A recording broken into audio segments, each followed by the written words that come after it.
Nobody would have thought that I would be the one. Rhyner, sports talk. Baseball, baseball, baseball, baseball. Oh, with the big mic. Oh, okay. All right, yeah. Okay, now I get it. We got a lightning strike, boys. What happened over there, Grego? We had a little lightning strike right outside the window.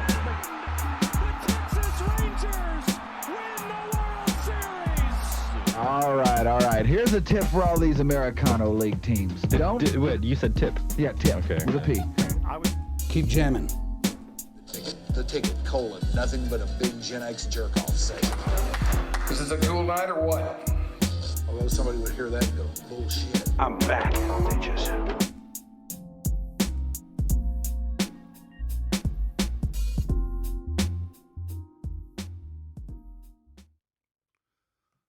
Hello, and warmest greetings to one and all from inside the Sunset Lounge. It is time for another episode of Your Dark Companion. Good day, good evening, good morning, good night, whatever time of day it may be, wherever you may be, no matter how you may be receiving this transmission, we're glad to have you with us today. This is episode 3 of our reboot of Your Dark Companion. Now, Your Dark Companion was a podcast that I did some years back, and I put up probably about, 18, 19, 20 of them. Had a real good time doing it, but it just kind of fizzled out when the company that I did it for went out of business. But we're back now. We are back, and you can pick us up at patreon.com. Just find Your Dark Companion at patreon.com, and there we will be. Thanks to everyone who has subscribed to this thing so far. Glad to have you on board. If you would like to subscribe yourself, I would imagine that can easily be done with the instructs that you probably receive on patreon.com. I would be Mike Rhyner, and what I do here is play on the fabulous career that I've had in the radio game, which has put me in many, many very interesting places with many very interesting people. And those are the people that I try to get to come on here and talk to me about their scene, their life, what it is they do, how they do it, weird situations they may have found themselves in, extraordinary situations they may have found themselves in, just their scene in general. That's basically what we do here at Your Dark Companion. We run in sports, but we always run, or we also, I should say, run a great deal toward the music side of my scene. And that is what we're going to do today, because I'm joined by one of the most fantastic musicians, incredible musicians, great guitar player, great keyboard player, great guy, great storyteller too, and he does have some stories to tell. We've known each other now for about, 20 years, something like that. But I knew of him long before I actually knew him. I'm very happy to have him join me today. He is the great Chris Holt. Hi. Hello, sir. Thank you. You might have to start calling me Christopher. That's my professional name now. Oh, it is? Yeah. I've had to extend my. Actually, Christopher is my middle name. John is my first name. But I've had to extend it a little bit because there was another Chris Holt who started putting out music on the interwebs. Oh, really? A while back. And we're very different. And I just was, so that like my last solo record that came out, I put it out under Christopher. And I now have changed my solo catalog to be that, just to differentiate, you know. How long ago did you become aware of this? It was maybe a decade ago or so. And it was just kind of it was like, oh man, because I put out records 20 years ago under Chris Holt. Yeah. And then I remember Summer Reverb. Yeah. And so when this other guy, Chris Holt, was out there, and and he sounds very different from me. He's younger, and just nothing against him, but I was just like, oh man, I was here first, But it was clear that he wasn't going away. So, and I didn't want to be confused with him. I didn't want our stuff being clumped together. So I just had Irv over at Idol change my back catalog to say Christopher, and then the last album I did, Stargazer, was out under Christopher also. Where is he based out of? Well, I think he lives in Nashville now, but he was in Texas for a while. Oh, really? Yeah, and we actually had some contact at one point, and I was like, I don't know about you, man, but I'm the Chris Holt everybody knows around here. It was a serious flex. That is a serious flex. You're not, you don't, I've never known you to be a guy who pulls off the serious flex, No, but if everyone was needed, it's then. It was very lighthearted, but it was just one of those things where it was like, oh God, I have a very common name, so Christopher is the solution to it. As far as like solo stuff goes, but everybody still calls me Chris. Like if I play at the All Good Cafe, it's still listed as Chris Holt, but it's like, okay, whatever. Well, now for those who may not know who you are, let me tell you, and you fill in the blanks here, a little bit about this guy. I first ran across him when he was playing with A Hard Night's Day. This probably would have been in the late 80s or very early 90s. Definitely not late 80s. Okay. It was 90s. Yeah, it must have been the 90s then. And I've told you this story before, I think. I think so. Yeah. Refresh my memory. Well, my then wife worked for a model agency, and they were going to throw a big bash for their clients, for their peeps and everything like that. And they did it at the Infomart. And they ran A Hard Night's Day, which is the local Dallas Beatles cover band, the best Beatles cover band that I've ever seen.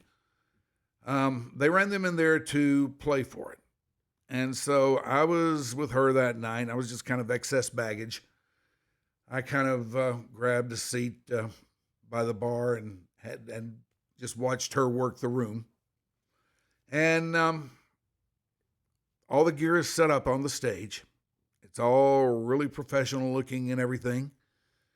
And I see a guy walk up there on the stage, what seemed to be well before time for the band to start. He sat down behind the keyboards, started playing there, started messing around with the guitar up there.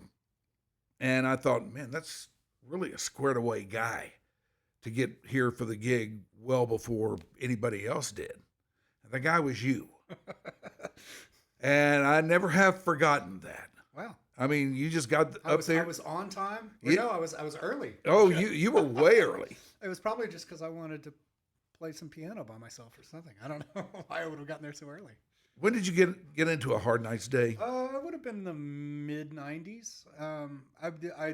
I was in Norman. I went to OU, and I lived in Norman until about '95, and then I moved back, and I saw them playing at Club Dada back when they had a Club Dada residency, and there was a keyboard player, this guy Jim Savage, who was the piano player at the time, and Jim left. I don't know, maybe a year later or so. And I would go see them every once in a while. And one night I was just there with some friends, and they didn't have a keyboard player, and they were just playing mainly as, they were playing a lot of the early stuff and a lot of kind of the middle period stuff that didn't have keyboards. And I had I had enough drinks that I went up to Doug, the drummer, and I said, "You guys need a keyboard player, and it's me." I just totally, and I think they at that point were like, "Get out of here, kid," because they're older than me, and I was a punk at the time. And I don't know, at some point in the next 6 months or so, Bob Cummins called and he was like, "Hey man, you want to come over to Rockville? You remember Rockville? Remember Rockville Music? The music store that they had? Yeah. Over on Knox. Yeah. On Henderson. I do remember that. And I went over there to Rockville, and we had a long jam where we played every Beatles song we knew, and I know the whole catalog. So they at that point were like, "Hey, you want to do this for real?" And I was in the band at that point for 6 or 7 years. And you were how old? I was in my early 20s. And you knew every single Beatles song.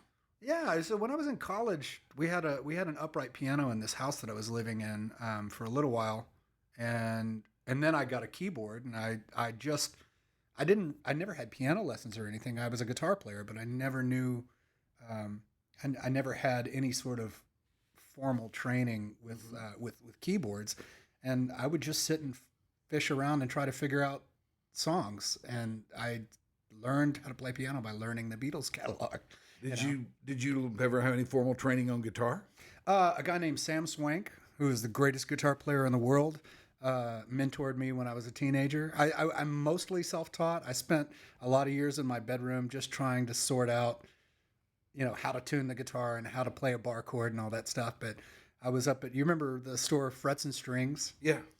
I was up at Frets and Strings, and I met Sam, who was a teacher up there, and he kind of took me under his wing and showed me what I was doing wrong. And we spent about a year or two very, very informally, but he changed everything. And then he was kind of like, all right, you don't need me anymore. Run along, go play, go practice. Yeah. He just kind of showed me, he put me in the right direction and then pushed me out the door and said, now go play. And that's what I've been doing ever since. And you just figured it out for yourself. Yeah. And I mean, I think the way I play you still see the red flags of me being mostly self-taught, but I'm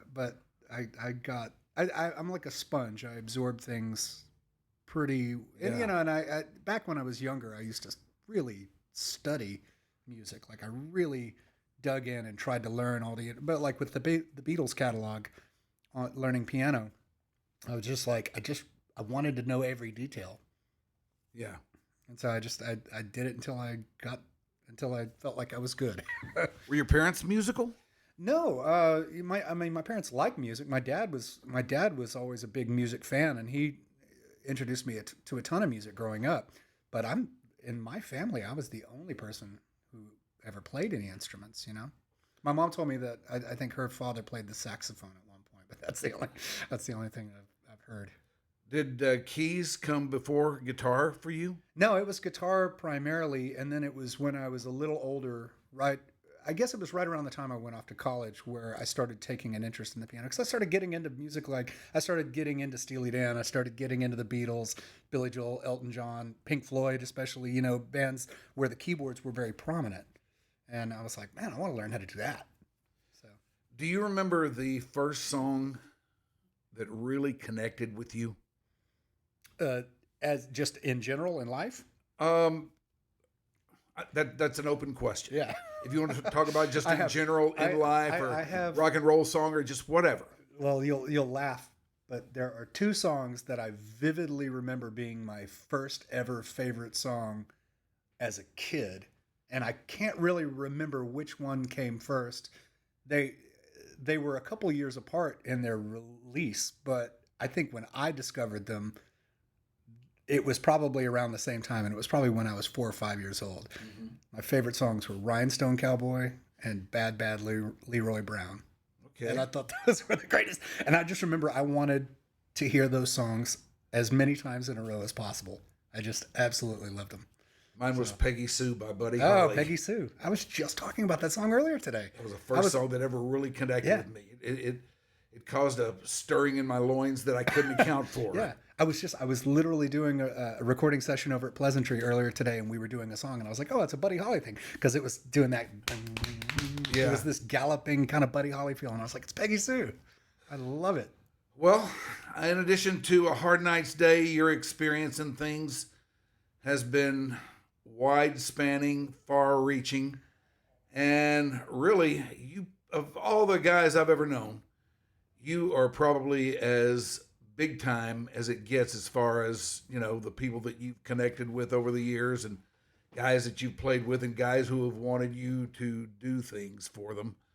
And man, I just can't imagine what life must be like when your phone rings and you look at it to see who it is, and it says Mike Campbell.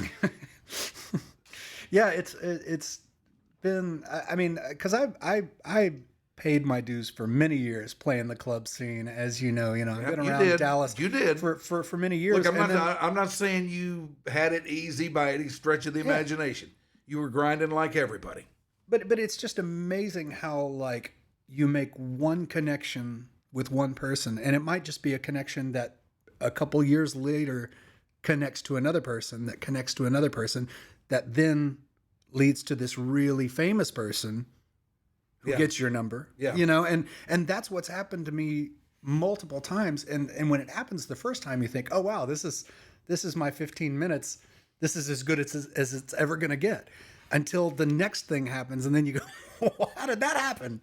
And that's been, I've been really, really lucky. Have you ever gotten a call from somebody that was just so far-fetched and so far-reaching that you go, all right, who is this really? Well, no, because it was always kind of prefaced with, this person's going to call you. Oh, you got a heads up. Yeah. It was like, is it okay if I give this person your number? So that happens, it's just happened. I wouldn't say it's happened a lot. It's only happened a handful of times, but it's pretty amazing when it does happen, and you get very nervous. But what you've come to realize is they're just people. And I've been really fortunate in my experience with the big name stars that they've all been really nice to me. Like I really haven't had any. I tend to make jokes sometimes. Like I'll go ahead and say this because it's not like he's gonna call me and say anything. But I've met Steven Stills a couple times, and he's one of my biggest heroes on the planet. And I've actually met him like 4 different times. But he's never been particularly pleasant. He's just always kind of grumpy, and he wasn't ever rude to me. Like he just kind of was like in a mood or something, But that's the only thing. Everybody else that I've met, they've all been really nice, Well, they're just, like you said, they're just people at the end of the day. And that's not to say anything bad about Steven Stills, because he's one of my absolute favorites. But he's just kind of a prickly pear. He was a hugely influential guy on me too. Yeah. You were telling me a little while ago about some of your more recent exploits, and for those who don't know, Chris is the guitar player in Don Henley's road band. Is it accurate to say that? Yes. Technically, I still am. We just don't do much these days because he's out with the Eagles, and the Eagles are big business, and they've been doing stadiums and arenas for the past few years. Ever since everybody came back from the pandemic, the Eagles have been just on this nonstop tour. Yeah. And I don't know if we'll do any more touring with Don, but I would assume we may do some more shows with him at some point. Yeah. But for a while there, for 5 years or so, the touring was consistent, and it was a wild trip around the world. That was an amazing experience. You hear a lot about Don, especially because he lives around here, and people have had run-ins with him, and sometimes they will tell me about these run-ins, including me.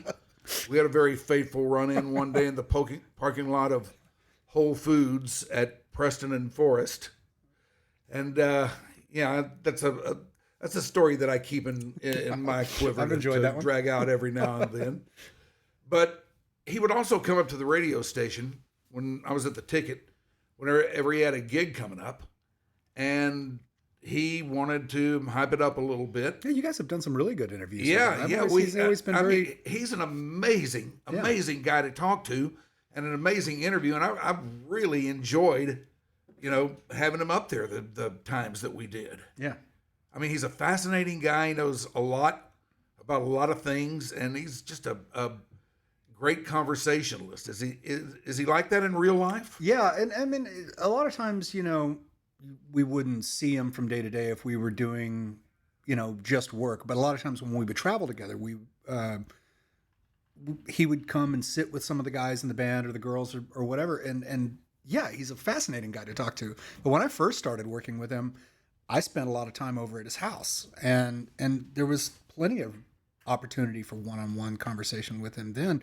And yeah, he's very friendly and fascinating, very intelligent guy to talk to. Yeah. And he loves to talk about music. Like one of the, and I'm not one of those guys who's going to be like, hey man, remember that time in 1980? Or I'm not going to ever be like, oh, remember that time that Glenn and Felder were fighting on stage? I'm not going to ever talk about that around him unless he wants to bring it up and talk about stories, because sometimes he'll bring things up and say, oh yeah, when we were working on Hotel California, Simzik was back there, editing 8 takes together. Or, he might tell this story about music. But yeah, I remember when we had him on, I was very, very careful about what I would bring up and what I would talk to about. What he doesn't like are redundant questions about dramatic crap. You know, he loves to talk about music, and of course he loves to talk about any, you know, literature or anything, you know, that is outside the gossip spectrum. You know, Right. like he just doesn't want to be asked the same old questions that journalists have been asking him for decades. Well, I did come away from that feeling like we did a pretty good job with it. Yeah, you guys did, and I loved listening to that interview. But that's the thing that I really have enjoyed talking with him about whenever we have had the opportunity to just sit and chat, because he loves to talk about music. Now, you also are playing these days with the Dirty Knobs. Yeah. And for those who don't know, the Dirty Knobs are a band that is fronted by Mike Campbell, who was the guitar player for Tom Petty and the Heartbreakers. Tom would refer to him as the co-captain for all those years that they were together. And this is, you might say, of particular interest to me. Yes, of course. Because, you know, I do have the Petty Theft Band, and I'm very familiar with their music, and I've never gotten closer to them than you, sitting right here today. You know, the Dirty Knobs are about to go on tour again. Yeah, we have an album that's coming out in just a few weeks, June 14th. The third Dirty Knobs album, first one that I'm a part of. We recorded it last year in Los Angeles, and the tour starts I think June 20th or something like that. So we're about to fire it up. We'll be busy the majority of the year promoting that. Now, what was your contact? I'm realize I'm working backwards a little bit here. What was your your contact that got you into the Don band? Okay, so and the thing is, this is all connected. So I can tell the Henley story and connect it to the Campbell story. Yeah, and I think I know what the connection is, but I want you need to tell this, not me. Okay, so the way I got the Henley gig was my friend Salim Nirala, who lives just the studio. He and I, you know, he's a producer here in town, very prolific artist. I had been playing with him for years. 20 years exactly this coming month. And when it was probably like 2013 or so, that Salim called me one day and he said, "Hey, is it okay if I give Don Henley your phone number?" And I was like, "What?" You know, I knew Don lived in town, but I'd never come across him. And he just said, "Yeah, Don's looking for a guitar teacher for his son, and you were the first person I thought of." And at the time, I'd been teaching for a while. I was working the Sound Sounds. I was running the band program at the Sound Sound School for a while. Sure. So Salim gave Don my number, and then Don called me and asked me to come over and meet him and meet the kid, and you know, and I thought, oh great, sure thing, Don Henley, you know. And so I literally the first day I was there, I hung out with the kid for a little while, and I walked into Don's house, and he had this giant soundboard there, and they were listening to a playback of a song, and I'm like, and I could hear the voice coming out, and I'm like, dude, this is a new Don Henley song, like he's working on a record, you know. And then I look, and coming through the door, Stan Lynch. The Stan Lynch. Wow. And I'm like, you gotta be kidding me. He's 8 feet tall, and he's like, "Hey, I'm Stanley." And I'm like, I know. So I know who you are. So anyway, I went and talked to Don's son for a little while, who's a good kid, good guitar player. And then when Don said, "Hey, before you leave, you know, come back in. I want to talk to you about something." And I walked back into the little room where they had the board. You know, it wasn't even like a studio setup. It was literally like a dining room. And he had this giant soundboard and speakers in there, and they were cutting tracks. And he said, "You got a guitar on you?" And I said, "Yeah," because I had one in the trunk of my car from the gig that I had the night before. I just remembered, oh yeah, I still do have a guitar. And he said, "Well, you want to take a crack at this solo?" And I was like, what? And literally that turned into 3 or 4 days in the studio with Don working on the Cass County record. And I thought that was the end of the whole thing. I thought, well, this is the greatest thing that's ever going to happen to me in the music business, especially if these parts I end up on Don's record. Well, they did end up on the record, and he just kept calling me over the course of the next year or two. He would call me, and there was one time where a family friend had passed away, and he had been asked to perform at the memorial service, and he wanted somebody to accompany him. So he asked me to accompany him.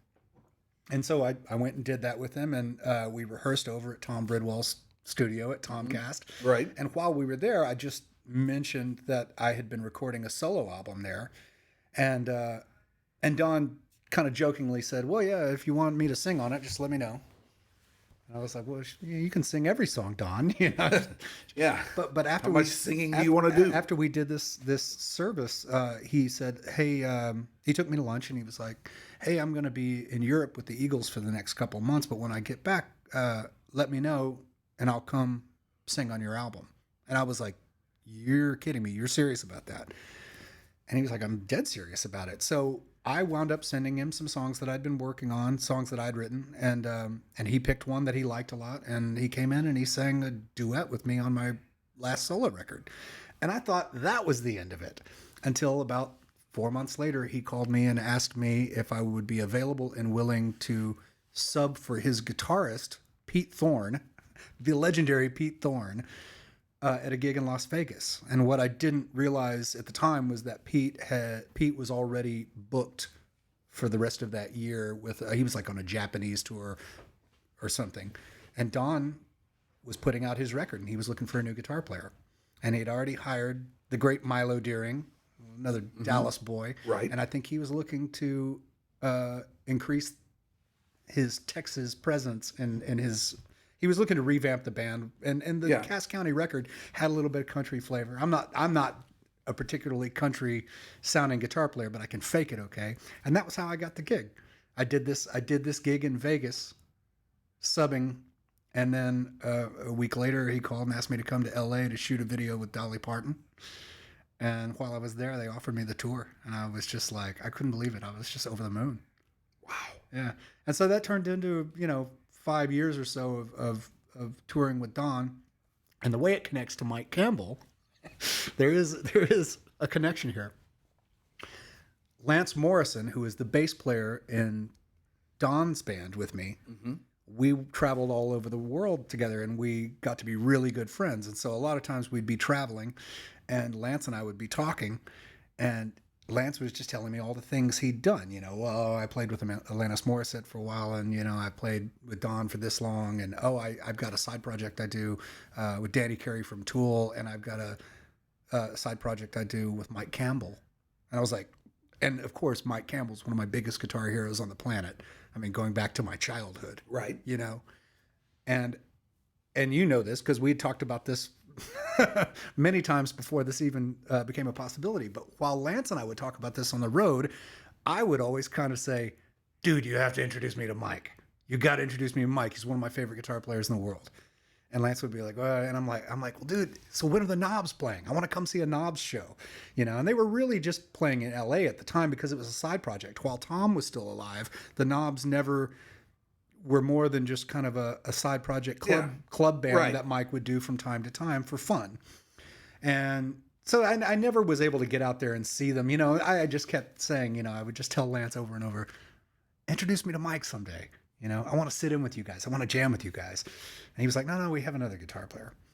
So when they came on tour at the very beginning of 2022, right after the pandemic kind of settled, and you and I were there at that show together when the Knobs played Trees. We were. Lance had hinted to me that the other guitar player was not thinking he was going to stay much longer. And he was like, hey, you should learn these Knobs songs. And I was like, well, I already know the whole Petty catalog, And also, so I started kind of listening, and then nothing really happened. But then a couple months later, Lance called me while I was in Brooklyn. I toured with Max Weinberg for a while. I still kind of do tour with Max here and there. And Max had just told us, this was right at the beginning of summer 2022, that Bruce was about to go back out. He was like, "This is the end of the road, boys. I'm going For out." those with who Bruce. may not know, Max Weinberg, Bruce Springsteen's drummer. Yeah, he's Go like, ahead. I'm going back out with Bruce, and we're not gonna be doing any of these gigs for a while. And so I was literally at a crossroads where I was like, what am I gonna do now? Oh, my luck has finally run out. I don't have any more good gigs. And then Lance called and said, there is a guitar opening in the Knobs, and I'm gonna give Mike Campbell your number. And the next day, Mike Campbell called me, and I was just like, and he asked me if I was available.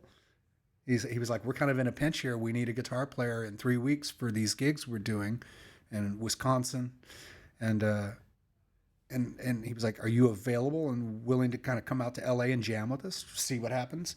And I was like, absolutely. And we spent about an hour on the phone that first day just talking about records and gear and guitars and tones and things like that. And he liked me enough from that first conversation to fly me out to LA. And then the first day we jammed together in LA, he was like, I think this is going to work out. Without knowing him at all, I can see where you and he would be cut from an almost identical cloth. Yeah, he's super laid back, and he's fearless when it comes to on stage stuff. You know, whereas and he and Henley are totally different in this respect, because Don is a craftsman who wants he wants us to play it like the record. He wants perfection. Our arrangements are very precise. Yeah. But Mike is kind of the polar opposite. Mike is not afraid to go off the cliff. Like when I showed up for that first jam with them in LA, I had learned every song on both Knobs records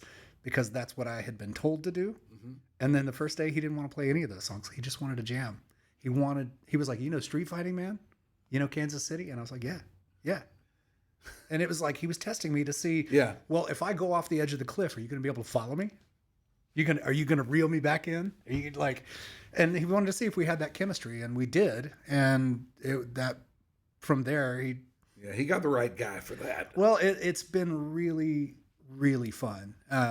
It's just, to be a guitar player and get to riff back and forth, and we never know what's going to happen. Like we have a set list, and then he'll change the set list 3 songs into the show, and he's like, "Follow me." Okay, Mike, I'll follow you.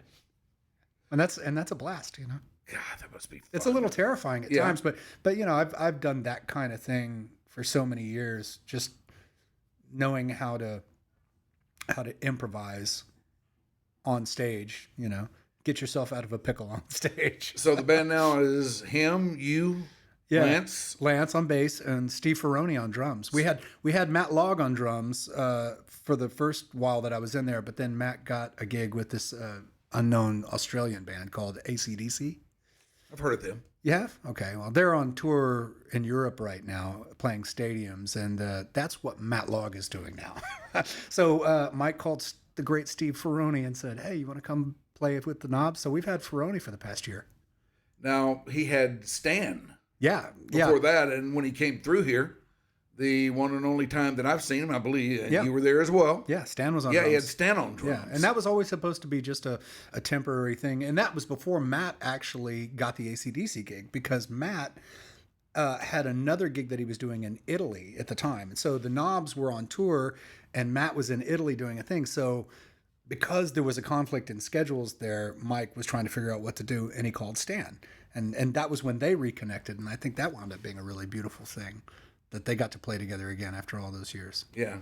I mean, were things not cool between Stan and the rest of the Heartbreakers for a while? I think there was a period of time there when Stan left the band where I think they just didn't talk very much. Yeah. And I don't know how much bad blood was there. I mean, I think it's like anything, man. You play in a band with people for 20 years, there's going to be some... there are going to be some things. There are going to be some things that go down. Yeah, and the way it goes in any kind of scene. But they really reconnected on that tour, and I think they have a really good friendship now, and it's cool. Was there, and I almost don't want to bring this up, but was there any possibility of Stan ever, joining the band? Well, Stan has another band that he's doing right now called the... Oh, he does? Yeah, he's got a band called the Speaker Wars with this guy, John Davis. And Davis and Stan have a thing, and I think they have a record that's about to come out too. So I know he's been busy with that, and I don't know if it was just like it was one or the other. I don't know if Mike and Stan ever talked about Stan joining full time because Matt Logg came back. And when Matt Logg came back, we did a couple tours, like the whole tour we did where we opened for The Who, played the Hollywood Bowl and all that stuff. That was Matt Logg on drums. And then when we went in and made this record that's about to come out, Matt played drums on almost every song on the record. And it was then that he got the AC/DC audition and gig. And when we had a tour already booked, so it was one of those things where I think maybe he had called Stan and Stan was not available, so he called Ferroni. Or he may have just said, hey, I had Stan last time. I want to get Ferroni this time. Because Mike and Steve are tight. And Ferroni was one of the original Dirty Knobs. Like the very beginning of the Dirty Knobs back in like 99 or 2000 when Mike first started doing it, it was Ron Blair and Steve Ferroni. Oh, really? Yeah, and Tom was the one who kind of called and said, you got too many heartbreakers in your band. So at that point, Mike got Lance and Matt Logg. But Ferroni. Well, you can't go wrong with Steve because he's great. Oh, he's rock solid and he's hilarious. He's such a sweetheart. I remember the very first time I saw him. He came through here at a place up on Lemon Avenue called Gertie's. This is back in the early 70s. We're talking here, and Gertie's was a really cool rock and roll joint that used to book really cool rock and roll bands. And they brought in this Brit keyboard player named Brian Auger. I don't know if you're familiar with him or not. I am. Okay, well, I was and still am a big fan of his. So I wanted to go to this show. It just so happened I knew the door girl up there, and she would let me in. And I got in there and started walking around the place, and I saw the ramp up to the stage. And I went up there, and nobody was stopping me or anything like that. So I just went up there and stood right over the left shoulder of Steve Ferroni watching him play with Brian Auger. He was a little skinny kid back then, but man, he was really, really good. And Brian Auger was really, really great. That's one of the highlights of my life. Ferroni playing traditional grip. Yeah, he was. Man, he waxed that snare. And, and I asked him about it. I was like, well, how did you get into playing traditional grip? And he's like, oh, I did it out of necessity. He's got this totally janky pinky. Like, he's does? Got a pinky that's like bent backwards. He's like, oh, because I had to. It's amazing. Let's talk about the Bastards of Soul a little bit, shall we? Yeah. Now, I almost hate to bring it up because of what happened. And I can't imagine what that was like for you guys because you had a trajectory. You were moving along. Yeah. You were getting somewhere. I think that was the really hard part of it was that, there was so much momentum and then it would the momentum would stop because of the pandemic or whatever. And it was. Yeah, you had like things you said, that there was a trajectory that was knocked askew. Yeah. Was it hard to get back on track after the pandemic for you guys? Well, so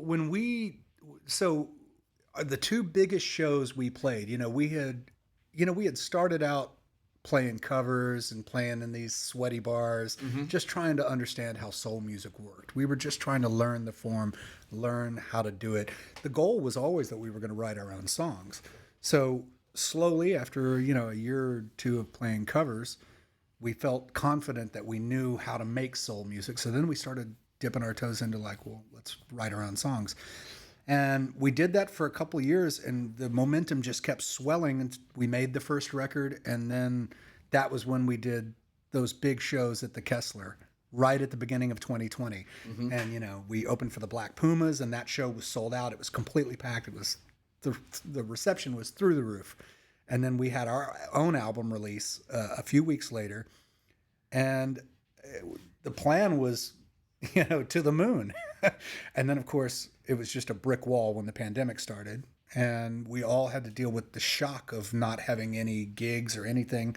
Chadwick was diabetic, so he was particularly hesitant to get in a room with us.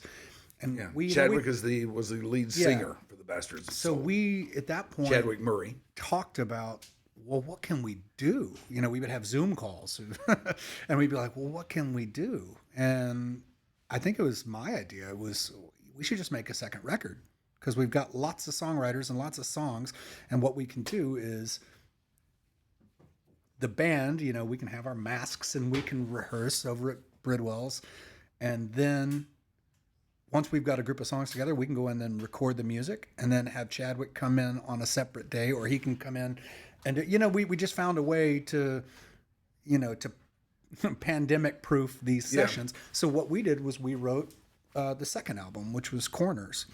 And we had written so many songs for that album that it was going to be a double album before we decided to split it off into different sounds. Mm-hmm. And we had, you know, a ton of songs on the plate. And then as we were finishing it, that was when he got sick.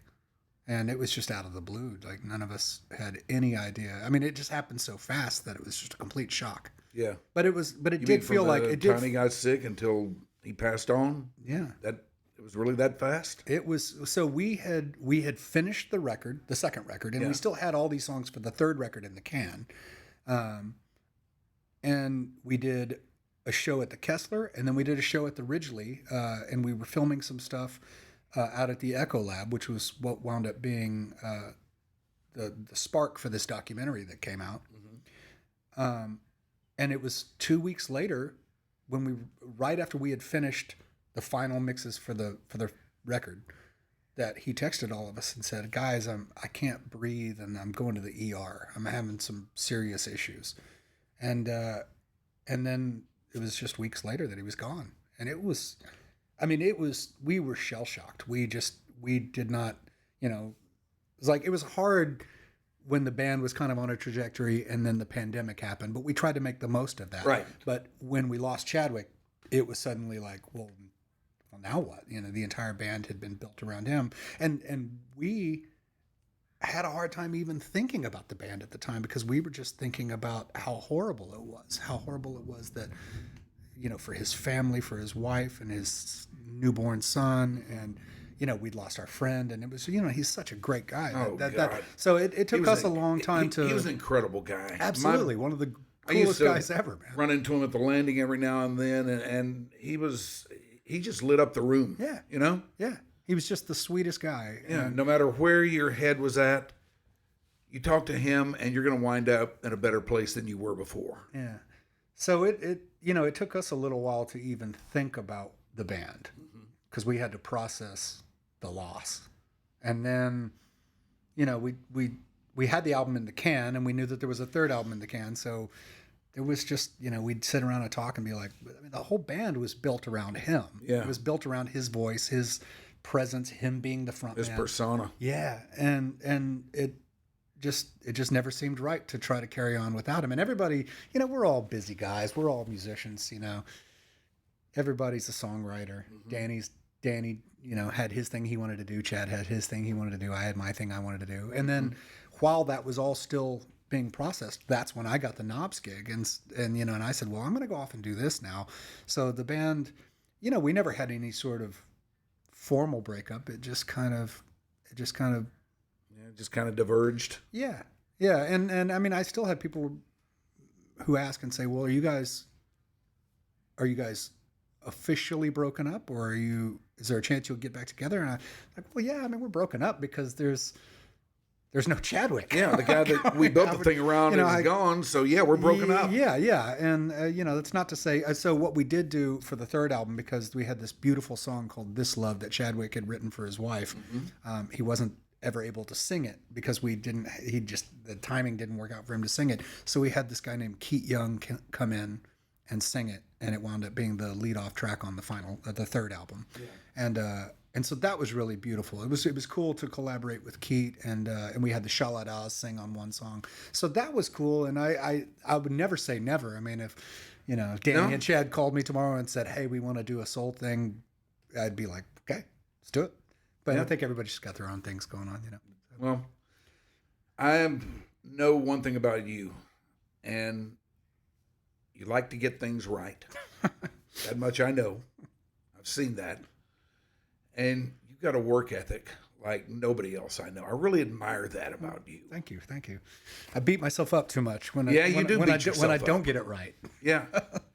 That's another thing I know about you is when you don't get it right or when it's not up to whatever your standard might be, you do beat yourself Well, up. I think it's Are you better about that now than you used to be?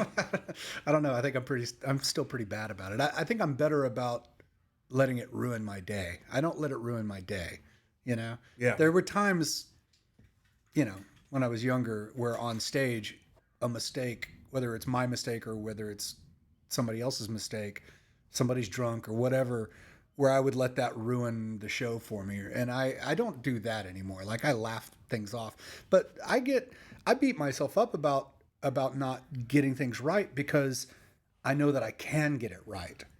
And with music, we practice, I mean, I could sit here and improvise for hours and hours on end and I could play sloppy and forget words and everything. But a lot of times with music, with bands, or even if you're just doing a solo thing, you pick songs and you practice them. You try to get them as good as they can be. So if you know that you can do it well, and then you get up there and you don't do it well, that's where I think that's where my hyper self-criticism comes in, because I'm mad at myself for not getting it right because I know I can do better.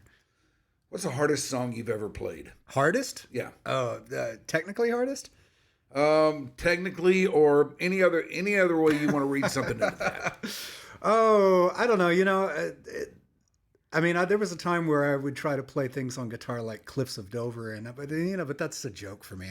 I'm not good enough to play that. So, that's not really my guitar style. I'm much more. All right, well, what is your guitar style that's hard, and you've tried to play it? I mean, even if you couldn't pull it off, what's the hardest one you've ever attempted? I don't know. I recently was. There are things that are. Who's a weird guitar player that I really love is Steve Howe, and Steve Howe's got a really unique style. Yeah.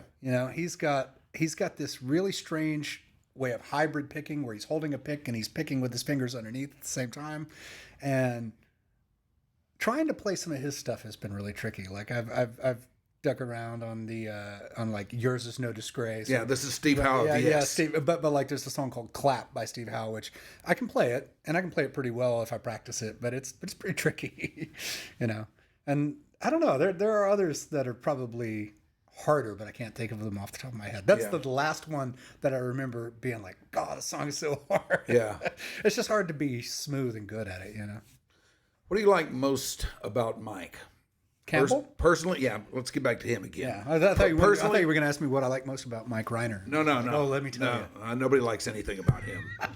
But personally and as a player. I love, as a player, I love how committed he is to music. He never stops writing songs. He never stops wanting. He calls it rock and roll soul healing. He never wants that to end. Like, this is a guy, he's 74 years old. He doesn't have to do anything if he doesn't want to, but he still loves to go out and play guitar. He loves to get out there and play. And I love that about him. I love that he's still hungry and that he still loves old rock and roll, organic rock and roll. Yeah. And he's like a lot of us of a certain age, we kind of turn our noses up at auto-tuning and, records that sound like they were written and created by AI.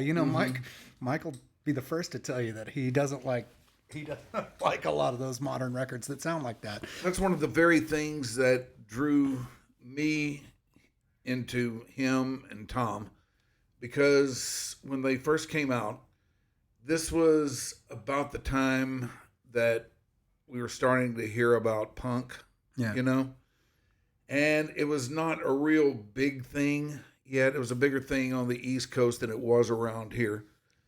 But I would hear some of those records, and they did not connect with me at all. And then the Heartbreakers come along, and I'm like, okay, this is something I know. This is something that is speaking to me. This is something I've heard before. This is something I've played before. and it just made a really, really big and really, really strong connection. Just the fact that it sounded like something I knew. But it was a hybrid of so many things. Yeah, because there were elements of Chuck Berry, there were elements of the Byrds, there were elements of the Beatles. Yeah. You know, like there were so many different things, and you know, they were kind of lumped in with the punk movement. Yes, they were. You They know, were. Like there were a lot of people who saw that album cover with Tom Petty wearing the leather jackets with the bullets and everything, and they thought, this kid's a punk. This is a punk record. And he had that sneer and he had that snarling vocal delivery, like nothing beats Tom Petty's yelp on some of those early records. I love that. Has Mike ever said anything to you about the way they tried to pigeonhole them into that sort of thing back then? He's never really commented on the pigeonholing of it, but I think they were very willing to be. I think they were very willing to be part of a wave, as it were, but they knew they were different. Like, I think they always knew they were different when they did the second record. And of course, when they did Damn the Torpedoes, they knew this is different. We're not like the others. You know, we are going to stick out. Yeah. And I think they knew that all along. When Mike and Tom started writing more together, I think they knew they had something special. Do you think You're Gonna Get It is an underrated album? I do. I think it's an amazing record. Yeah. I always thought that too. Yeah. And the first record, I think, is just so great. Yeah, the first record got attention. It had a couple of hits, and I listened to You're Gonna Get It, and I thought, man, this is just about as good. Yeah, yeah. You know? And it didn't get as much attention, you know. No, it didn't. You know, it but didn't. boy, they sure did knock it out of the park with the third record. Oh yeah. You knew that was going to be the big. third record was the game changer for him. And it was a game changer for Mike too, because that was where Mike made his first million, so to speak. Yeah, I mean, yeah. you know, he had some big co-writes on that record. He did have some big co-writes on it. Refugee and Here Comes My Girl. Like, That'll play. Pretty sure, That'll keep you going I'm pretty for a sure while. that'll keep anybody going for the rest of their lives. So, but that was just the start. That was him scraping the. That was scratching the surface, as it were. Now, I'm not asking this because for anything salacious or bizarre or anything like that. It's just something I've always wanted to know. What's the tour bus like? Oh, it's great. Tour bus is awesome. Yeah, we've got. All right, now explain to me. So we've had two different tour buses in my tenure thus far. I've been with the Knobs 2 years now, and yeah, we've had two different tour buses, and they've been very nice. I love the bus. So does like everybody have their own compartment or? Yeah. Everybody's got their own. Explain to me what the physical layout is like. So, well, there's a lounge in the front where people hang out, and you know there's a kitchen and all that. There's TVs everywhere, and then there's the bunks. You have there's an area where all the bunks are, and then there's a back lounge where you can close all the doors, and the back lounge has couches and TVs and food and everything too. Yeah. So most of the time, nobody's sleeping in the bunks. Like, you know, if you just need to get away, somebody's talking your ear off and you're like, oh man, I need a break from all this. Or if you're super hungover or something, you can go get in your bunk and have a quiet time. But then again, if you're hungover, you don't want to be in your bunk bouncing around. No. But if I'm hungover, I don't think I want to be there. What's cool about the road with the Knobs is that we don't ever spend too much time on the bus. Like Mike likes short bus trips. So, you know, if it's going to be a 3 or 4 hour bus ride, Mike's like, yeah, let's do that. But if it's going to be, you know, an 8 hour trip between gigs, you know, the bus will go and we'll just fly. We'll just fly and meet the bus there. So we don't ever spend too much time where we're just completely burned out on the bus. It's like whenever there's a bus trip, and maybe it'll be an overnight bus trip too. Like we'll go after the gig and then we're going to the next city. And if it's only like 3 hours, you know, and we have a little party on the bus, and it's a blast, you know. God, I always thought that, you know, if you were on the bus, you were on the bus, and wherever you were going to, you got there on the bus. Yeah, I mean, but because Mike doesn't want to be hassled with really long bus trips, he'll, you know, I mean, the band will fly sometimes. He's probably the crew goes on the bus, and the crew has, you know, they get there in advance, but like we'll do that. But that's only if it's going to be a particularly long trip. But like if we have Sundays on the bus, watching football, it's a blast. We get games on every screen. So, how many guys on the crew? Everybody's got a tech, so that's really cool. And then we've got, you like yours? Yeah. My tech is this guy named Mondo Garcia, and he's worked with everybody. He's got stories about everybody. It's a trip. You could just mention anybody, and he'll go, "Oh yeah, I teched for him in '71 or something like that." And you're just like, he's an older dude. He looks younger than me too. It's crazy. So, but he's a sweetheart, and having a tech is really awesome. Like that's the kind of thing where you really feel like you've made it if you're lucky enough to have a tech. And I always treat him really well because I'm like, dude, this could go away at any minute. I would like. I want to be grateful and appreciative of the fact that somebody tunes my guitar and hands it to me. Oh, God, and I get to have a vault full of guitars, this giant pedal board, and wall of amps and everything. You got to treat those guys right. Yeah, you really do. And I've seen people not do that, and I never understand it. I'm always like, why would you do that? Well, nobody has to be like that, So you got a new solo album coming out?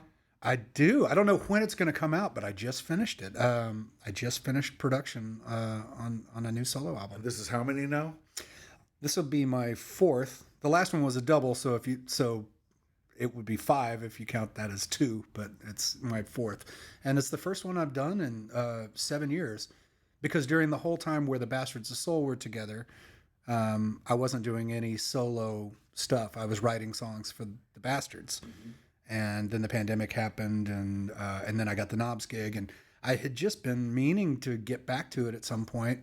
During the pandemic, I had all these tour gigs that got canceled, and I started doing an online series, this all request series of shows that I would do every Thursday from my house. Yeah, I remember that. And I did that for a long time, and it was really fun. And I met I actually have a bigger fan base than I've ever had before. Like all these people all over the country and all over the world who have tuned in to watch these online shows that I was doing. People kept egging me on saying, man, you need to do more of your own music. And I was like, well, I'm doing the Bastards. And they're like, well, no, you need to do a solo album. And the time was finally right. And I got it together, and I just finished it. And I'm super excited about it. And I don't know when it's going to come out because I've got Knobs for the rest of the year, but it might come out the end of this year or maybe early next year once I figure out promotional things and vinyl and label. I mean, there's so many things that go into it, but the music is done, and I'm happy about that. I don't like to ask this question when it comes to people talking about their solo albums, but you are so all over the road musically. I mean, your interests are so varied. Your influences are so wide. You're just such a Heinz 57 out of all of it. What's it like? I mean, what's the album going to be like? Can you? It sounds like me, which I mean, if you've heard any of the stuff that I wrote for any of my other bands or any of my solo albums, you kind of know what my voice sounds like and what. But it's it sounds like old music. One of the things I really didn't want is I didn't want it to have this slick modern sound to it. I didn't want it to be overly compressed and sound, I don't like the way a lot of modern records sound. I'm like the old guy yelling at clouds, Yeah.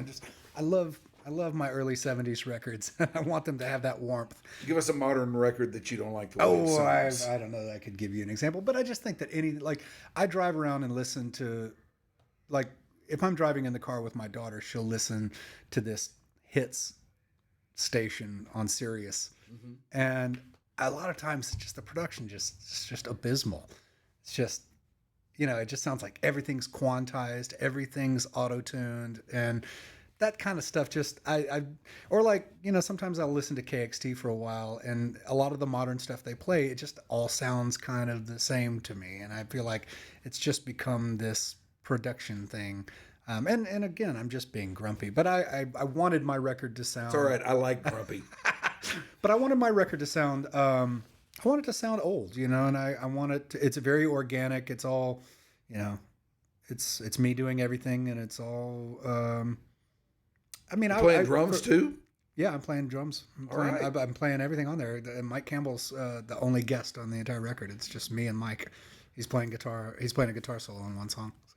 So when you work with somebody like that who's not in the place where you are, is that all done online, or how do you usually do that? You can do that online. Like I do a lot of session work from my home because I have a studio at home, and it's just a room full of gear. You know, it's not like it's like not a nice recording studio or anything. It's just I've just got all the gear I need, and so people will a lot of times send me tracks and say, hey, can you do this or do that? And so I do a lot of recording there.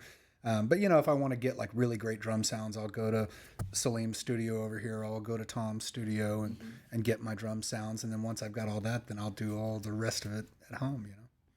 It's pretty awesome, man. But for lack of a better description, I would say it's like a power pop record. It's like, you know, okay, you know, all right. That's kind of what I like power it's pop. It's like indie pop, you know. It's, but I like that stuff.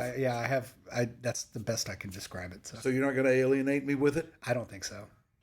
Good. It might if it's going to alienate you, it'll alienate you in the first 30 seconds. You'll know right off the bat, and you'll be like, "This record sucks." Delete. Well, I'm sure that I will not think that.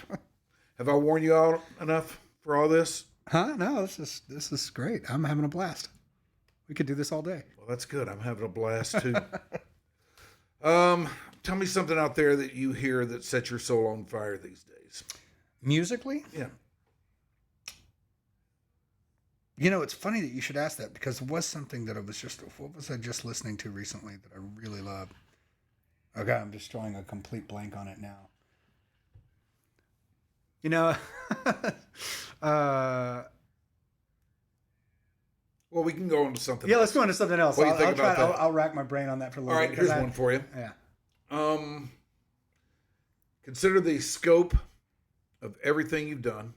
Don, knobs, everything, all of it.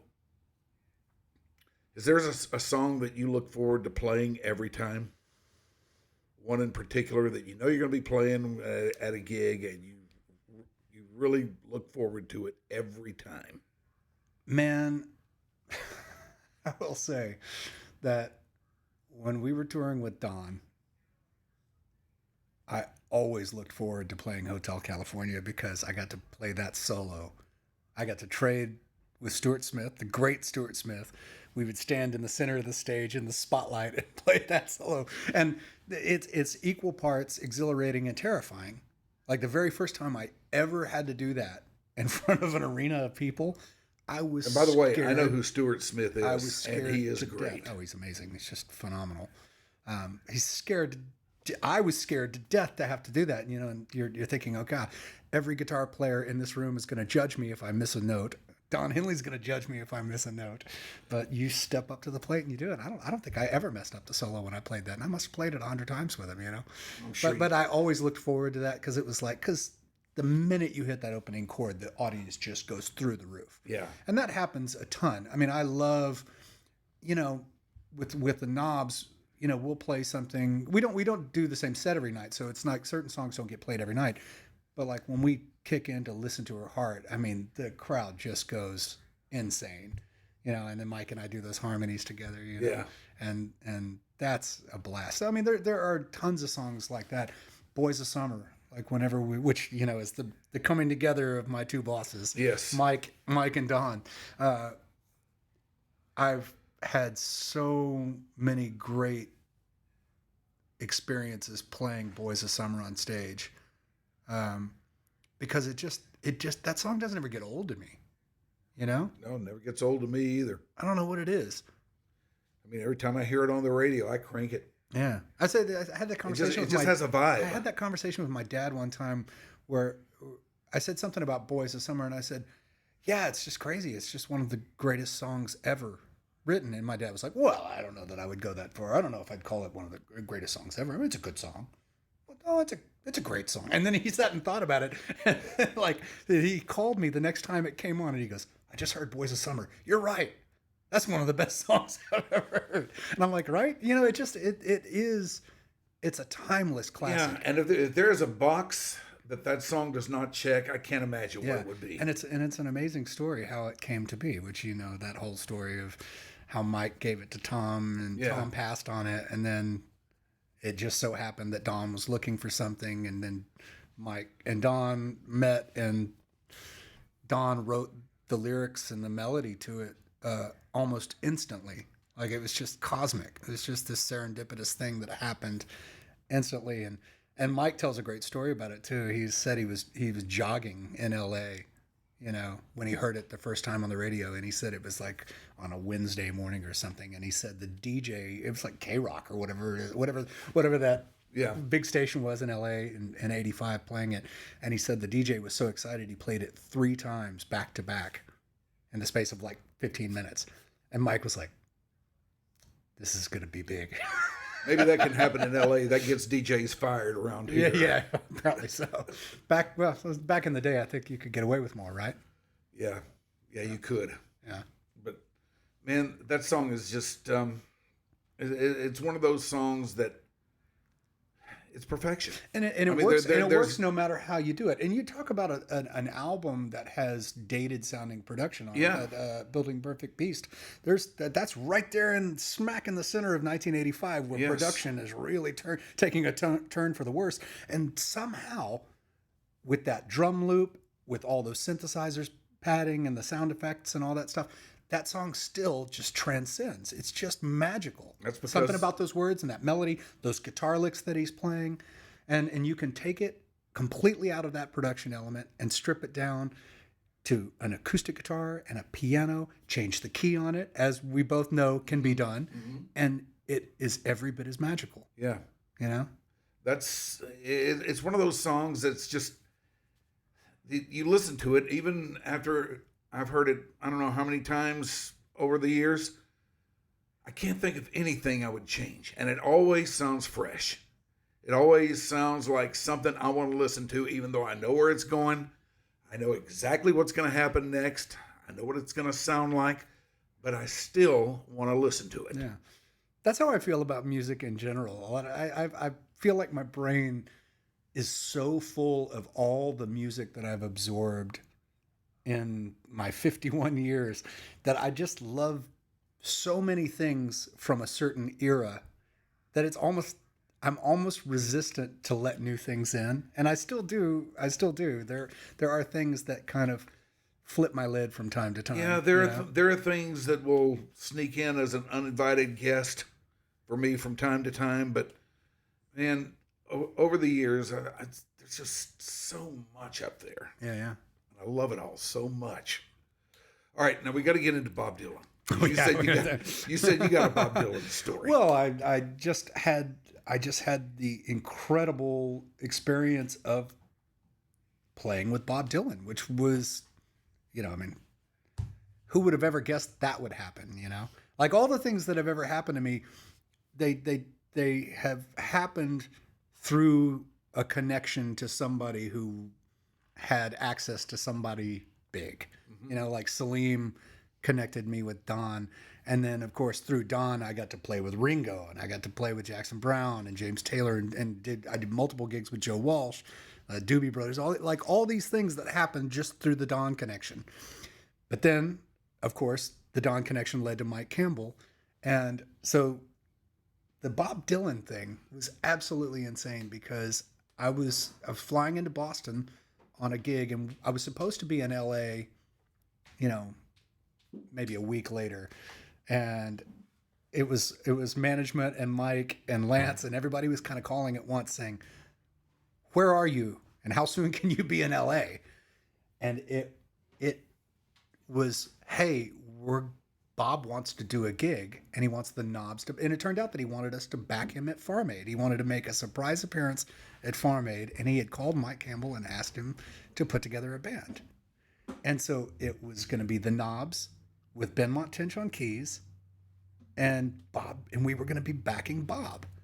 And so suddenly I find myself in a room with Bob Dylan, and we're just rolling through a bunch of old Bob songs.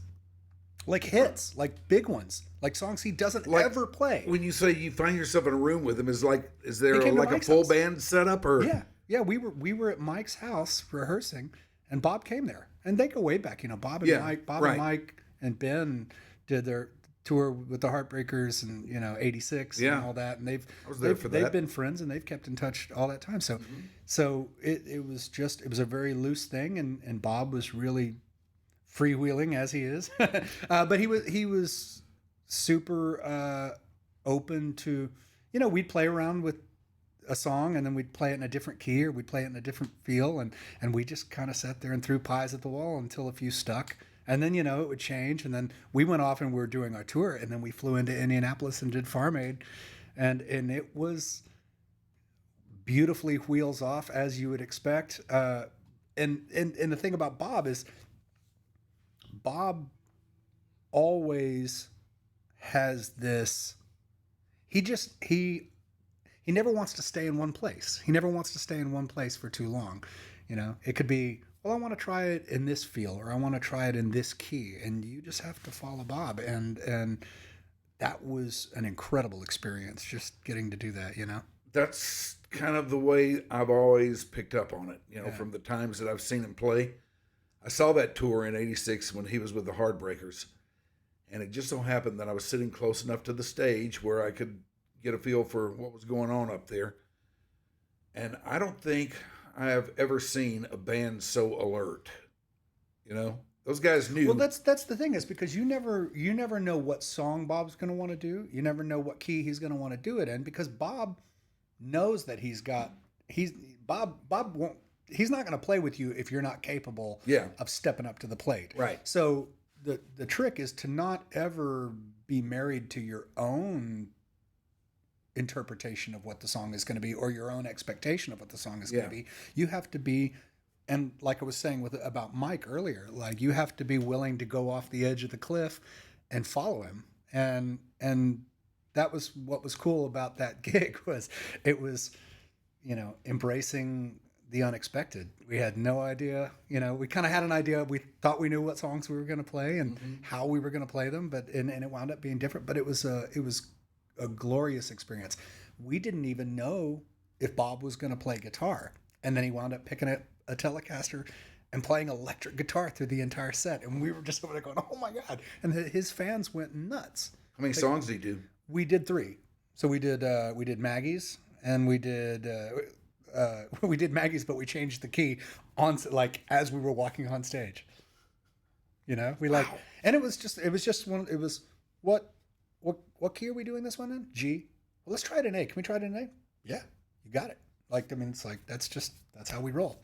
So we're doing it, but we did Positively 4th Street, which was so great because Ben played that iconic opening organ riff, right? Which I don't think there's any evidence of Bob ever doing that like the record with a band on stage, at least that I've ever seen, and it was Ben's idea. He said, what if we did this with, right. And when we kicked into that and Ben played that riff, that audience lost their minds. I bet that was awesome. And I was like, I can't believe, and all the thing about the Bob Dylan fan base was they were freaking out. Not only was he standing up and playing guitar on stage, he was playing songs that he hasn't touched in decades. God, I'd love to see that. Yeah, so that was cool. So I would love to have that experience again.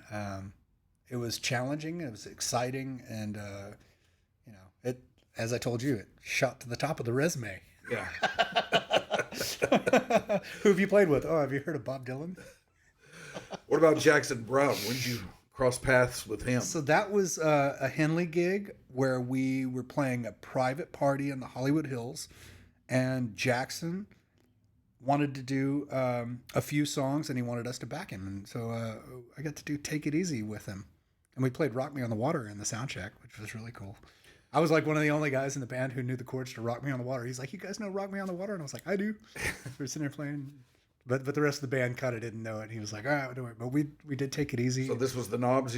No, this was the Henley band. This was back in 2017 or 18 or something like that. It was back when I was still touring with Don. Yeah. And we were in LA, and we had, a couple days off, and we, sometimes we would do private things, but it was great. It was just, Jackson was delightful. do acts like those guys do a lot of private things? I think they do, but I don't know how frequent it is. I mean, it was the kind of thing where we would do them with Don from time to time. Yeah. We've done some private things with the Knobs here and there. Yeah. You know, just people hire and Right. and want to have a private party and get somebody to play, you know. And I guess it's just a matter of doing it.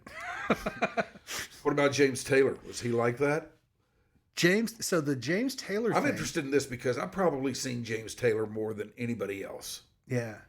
I mean, I love the guy and everything, and if he rolls through here again, I will go. But it's just so happened that about every time he's come through here, I could A, go, and B, get tickets. Right. So I did. Right. And he never disappoints. He's just never. such a great Never. singer, such a great guitar player. And God, those songs. My experience with him was again the Henley band. So you know Joe Walsh does his Vets Aid event, his annual Vets Aid. Right. Well, for a couple years there, we were the house band, and Joe really liked playing with us. So we had done some things where Joe had sat in. He sat in and played with us at Don's 70th birthday party at American Airlines Center. Remember that? Yeah. Were you there at that show? I don't think I was. Okay, but you remember when it happened. Yeah, It was yeah. So we had tons of guest stars. You know, we got to play with all these people at that. Well, Joe had enjoyed playing with us so much. And a lot of the guys in Don's band are in the Eagles anyway. Yeah. Stuart, Will, Scotty Crago, you know. And so Joe had hired us to be the house band for Vets Aid. And for that year, 2018, Haim was on the bill, and they're their own band. They're completely self-contained. But Joe was going to do a set, so we did a full set backing Joe. We did a full set with Don, and we did a full set backing James Taylor.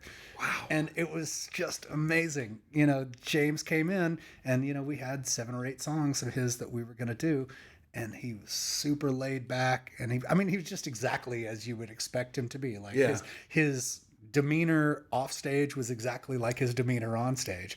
And I, at one point, was really worried about being redundant. I was like, should I not play? Because I didn't want to get in his way, because James Taylor's music is all about his guitar. Yeah, it's all about his style and his finger picking. And I kind of waited. I didn't interrupt him, but I waited in our rehearsal and sound check until there was a moment where he kind of came over to talk to us. And I said, should I stay, should I just like kind of not play? And he was like, no, I want you to play with me. You know, because I was, as much as I wanted to play with him, I was worried about stepping on his toes. Sure. And he was just like, he goes, no, I want you to play with me. Show me, he's like, I'm going to play this. And I was like, well, I was thinking I would just do an alternate voicing and then kind of let you drive, but I'll kind of color it up here. And he was like, that's great. I mean, he was so friendly and accommodating and not on any sort of trip. And then at the hotel, we were all hanging out, and he like walked over and he was like, hey, can I hang out with you guys? And we were like, yeah, I guess. yeah. So that kind of, and of course that was the night we played with Ringo. I mean, Ringo came in, and I got to do With a Little Help from My Friends with Ringo.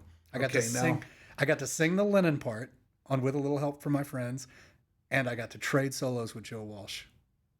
Now that in particular, out of all this stuff, was that pretty much the really big pinch yourself moment? I think that was the peak. Like at that moment, that was where I was like, this is the greatest thing that could ever happen to me. Yeah. The Beatles are my be all end all number one. And to meet and play and sing and harmonize with a Beatle, and then to have him point at me and go, take it, and play a solo, and then have Joe Walsh come in and play and follow my solo. I was like, this is the coolest thing that'll ever happen to me. That's one thing I always admired about A Hard Night's Day. I mean, no matter what, you could tell, no matter who was up there, no matter who was in the band on a given night, you could tell that they held a special place the Beatles held a special place for them. Yeah. Yeah. That the it's Beatles, sacred. Yes, I mean, it's just sacred. Like, that's what they're there to do, and they're doing it because they can do it, they want to do it, but it's more than that. I mean, they're doing it because they love those guys. Yeah. They're going to do everything they can to do it justice. And one of the things that we really took seriously in that band when I was there, well, I mean, they still do. I mean, they still do. I mean, they're still doing it now. I've been out of the band for a long time, but they're still doing it now. And one of the things they take very seriously is the sound. It's not about, hey, we're going to wear wigs. Hey, we're going to wear suits and do this whole Ed Sullivan lookalike thing. You know, I was never into that at all. In fact, that was something I have made clear throughout my career. Like, I'm not doing the dress up thing. I'm not doing the wigs. It was all about, hey, if you're going to have a Beatles band and do it right, you got to have 5 people, because you got to have at least five sets of hands up there. You got to have somebody playing keyboards, somebody who's capable of playing a third guitar, somebody who can do the tambourines and the shakers from time to time, and stacks of harmonies. So that was something we took very seriously in that band, was trying to get the sounds right, get the guitar tones right, get the parts right, get all the parts in there. You know, that mattered. I have a lot of admiration for those guys, and I have a lot of admiration for you, Chris Holt. Thank you, sir. That's very kind of you. I have admiration for you too. Well, back at you. I appreciate you doing this, man. Yeah, man. Thank you for having me. I loved having you. I think people are going to really enjoy hearing this. I hope I haven't rambled on too much. No. I wanted you to ramble on. You egged me on. Yes, I did egg you on, because these are your stories. These are your stories. They fascinate me, and I'll bet they're going to fascinate you as well. This has been Your Dark Companion. If you want to tell me something about what you think about this, you can email me. I'm theoldgraywolf@gmail.com. I'm also out there on Twitter @theoldgraywolf, and I'm on Facebook and Instagram and all that as well.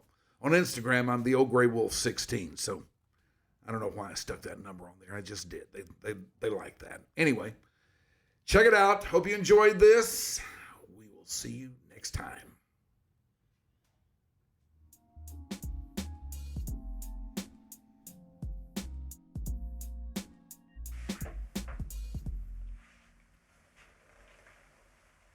All right. I'm gonna go take my pants off.